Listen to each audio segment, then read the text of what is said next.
luchando por su tierra, skinhead, nacionalistas, siempre leales, siempre fascistas.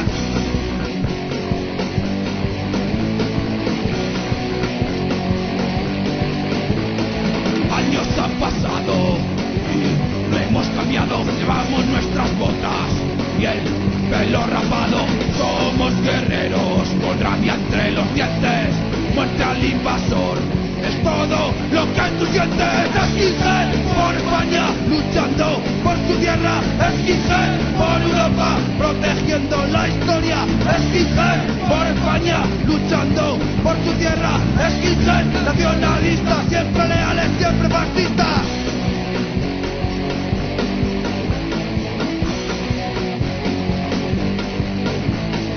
Odio y orgullo en todas nuestras acciones, siempre perseguidos, nunca sometidos. Una bandera y un solo destino. Hijo de España, construye de nuevo el mito. Skinhead por España, luchando por su tierra. Skinhead por Europa, protegiendo la historia. Skinhead por España, luchando por su tierra. Skinhead nacionalistas, siempre leales, siempre fascistas. Hey, what's up? It is your host Apocalypse here. I've not done a show in quite a while, as per the usual. I like to do a show once a month. I like to keep it real interesting and just never do a show.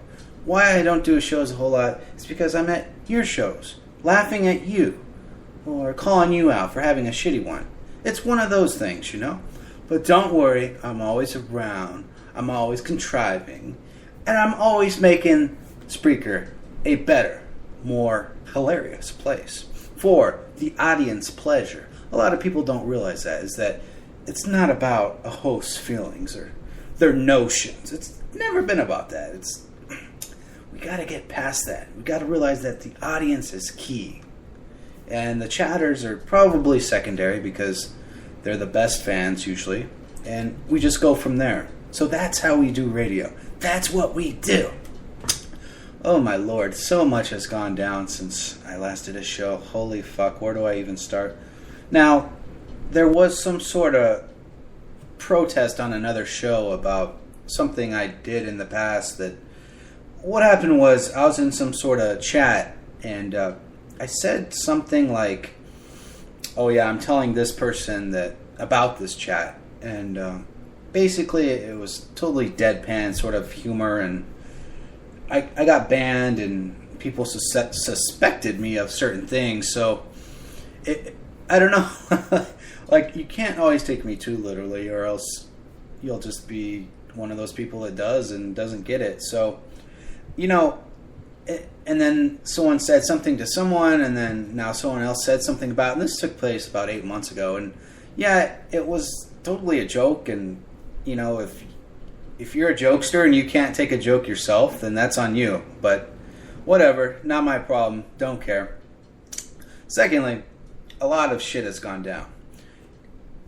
In terms of Queen Tard, here's the thing. If not her, it's probably a few others, at least under her discretion, that have been writing Spreaker some letters to get people knocked off. The big problem with doing this is that, let's say a lot of these people get chased off Spreaker, which is a possibility if things go the way that they want. And hey, if that's what it comes down to, that's what it comes down to. I wrote a letter to Spreaker actually recently, probably about a week ago, that, it was about 6 paragraphs, and I explained it's not a good idea to do that. It's not a good idea to be someone else's hatchet man. And also, you're going to destroy the content at Spreaker, because if you do that, it all just kind of crashes, and I suspect a lot of people go to Mixler, because if you make a platform very boring, then nobody will come.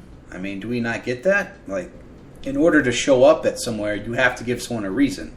And if there is no reason, if you just churn out boring shows, because that's all that would be left, would be boring talk shows, or ones that do the same fucking show every night and that no one really cares about.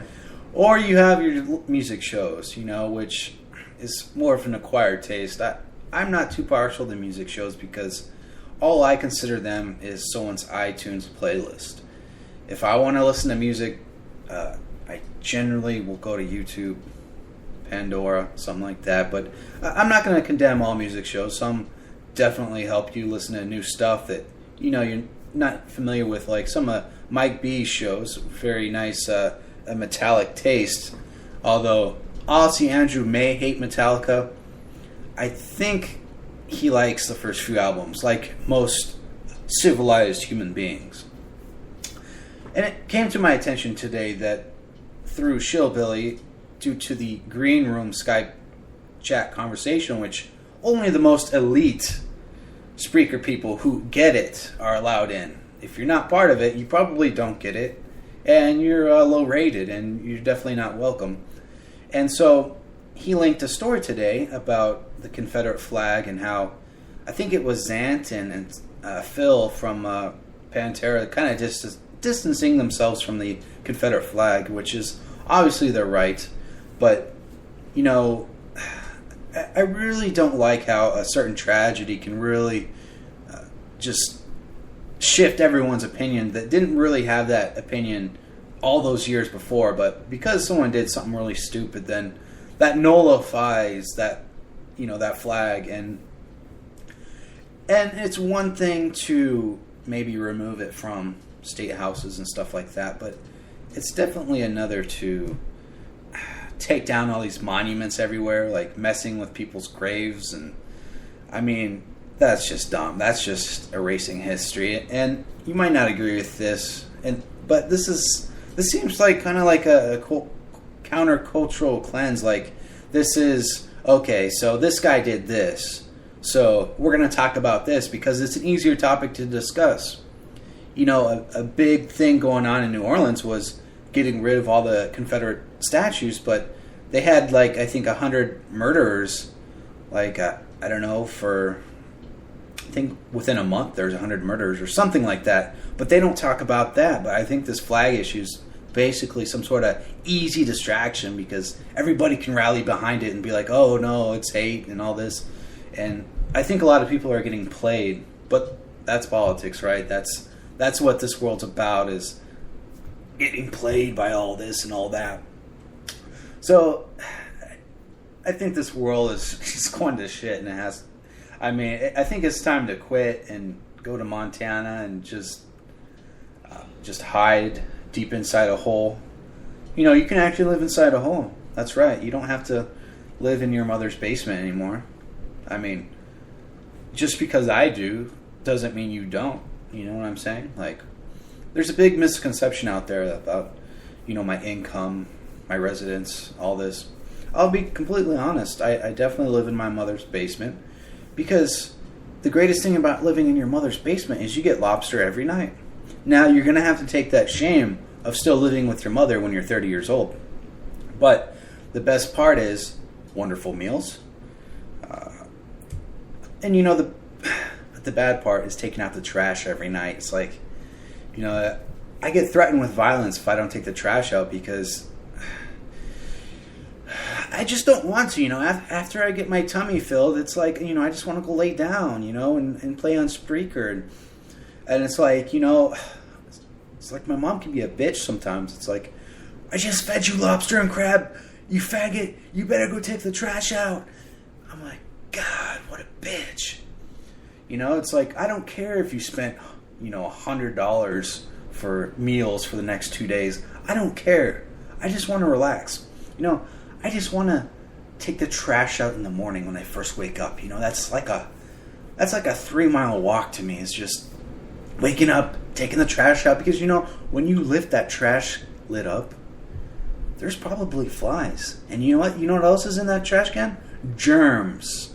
Dirty, filthy germs, also known as funguses, right? And see, because I take the trash out so much, I've installed a mirror on the trash lid. That way, when I open it up, I can look at myself and flex and show my big muscles to myself. Because like most Spreaker hosts, my ego being inflated is the most important part. It's not about truth, because if hosts were about truth, oh my God, then things would get uncomfortable. Then we couldn't have laughs. So The important thing about being a Spreaker host is image. And if you don't fight to maintain your image is gone forever. It's the dustbin of internet radio history. You're out of here, faggot. If you do not produce that good image, then nobody will follow you. Do you understand that? You'll be some low-rent white nigger living inside your mother's trailer basement. That's all you'll faggot-ass be, right? Oh, you pieces of shit. And here's the thing. Recently, there's been a lot of shitty shows. If you haven't noticed, I haven't really been to as many shows as I used to. Here's the thing. Produce something. Do something interesting. Don't play fucking YouTube clips. Share something interesting. But I think this is a problem that many veteran hosts have is, I guess you can only tell a story once, twice, 3 times before you go crazy. It's like being a fan of Adam Carolla and listening to his show daily. You probably hear the same story about 60 or 70 times if you've listened to him since the 1995, which I did, which was a big mistake. Listening to Loveline, the golden years of Loveline, which was, I think, 1995 to 2005. MTV sucked. MTV Loveline I thought sucked because it had even more censorship and you couldn't go as far. So, but I mean, it was alright. Did you know when they did a show on MTV, like MTV were such fucking Jews that they only paid them $60 an episode, or I'm sorry, $600 an episode. So can you imagine that? Doing an hour-long show on MTV and basically getting paid $600 only? It's like, oh my fuck. I'd be pissed. They used to always mention that. That just cracked me up because one time, I guess, I don't know, some sort of gay stripper or whatever called in and he said, oh yeah, I make about $500 a night. And they're like, wait, what? And they're like, hey, this guy makes almost as much as we do at MTV. And that's good times. That's good times. When you're making that much, everything's great. Another thing that's important on Spreaker, always exaggerate your wealth. It's very important. Don't be a fucking idiot person who's very humble and lives by modern means or humble standards. Always pretend to be rich. Because when you're rich, that makes you powerful. And not only that, it makes you a better person. Because only rich people can be good. Because you know the Bible, especially if you believe in the Bible, it clearly states rich people are the first ones into heaven, right? I mean, it doesn't talk about being modest or anything like that. No. Having that money counts. That's it. Fuck your humbleness. That's for pussies. Be rich. And if you aren't rich, and if you live in a 1-bedroom apartment somewhere, don't worry. Just fucking lie about it. Just fucking pretend otherwise, because no one will care. And the most important thing is, when you tell people about your wealth, oh, it matters so much to them. It changes everything. When you pretend you're a millionaire, oh man, you're a millionaire. You get at least 500 extra listeners per show you do. So as long as you keep up with that image, things will be great for you. Your show is going through the roof. Your podcast, you're going to make millions. You're going to tell Adam Carolla, oh yeah, your show, oh yeah, you make what? I think he says $900,000 a year or something like that. Fuck him. You'll beat him. Because you'll be the richest person. Everyone will believe it. Because as we know, all the rich people, they hang around Spreaker. We do. That's what the rich people do. And I'm sorry for saying we. I should never say that because, you know, I made about $20 last week, and now I'm getting giddy. You know, I'm thinking, okay, I made all this money, and